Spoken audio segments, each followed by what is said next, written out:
इंतखाबात पर जमीयत उलमा इस्लाम फी के तहफ़्फ़ुज़ात। JUI की मरकजी मजलिस आमा और सूबाई उमरा और नुज़मा का अहम इजलास आज होगा। इजलास में कौमी इंतखाबात का तफसीली जायजा लिया जाएगा।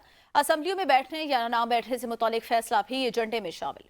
आज बिल्कुल हालिया आम इंतखाबात के हवाले से जमीयत उलमाए इस्लाम के तहफ़्फ़ुज़ात सामने आए हैं। आज एक अहम इजलास होने जा रहा है। जमीयत उलमाए इस्लाम की जो मरकजी मजलिस आमला है और जो सूबाई उमरा और इंज़माम है, उनका इजलास होगा और उस इजलास में हुकूमत में बैठने के अलावा जो तमाम अमूर हैं उस पर तबादला ख्याल किया जाएगा। इससे पहले मियाँ मोहम्मद नवाज शरीफ ने मौलाना फजल रहमान के साथ टेलीफोनिक रब्ता भी किया था और आज जो मौलाना फजल रहमान है वो इस इजलास की सदारत भी करें और गुज़िश्ता शब मौलाना फजल रहमान इस्लामाबाद पहुंच चुके हैं और आज जो सूबाई जमातें हैं वो इंतखाबात के हवाले से जो अपनी कारकर्दगी रिपोर्ट है वो भी इस इजलास में पेश करेंगे और आज ये जमीयत उलमा इस्लाम का हतमी फैसला किया जाएगा कि अपोजिशन में बैठें या हुकूमत में।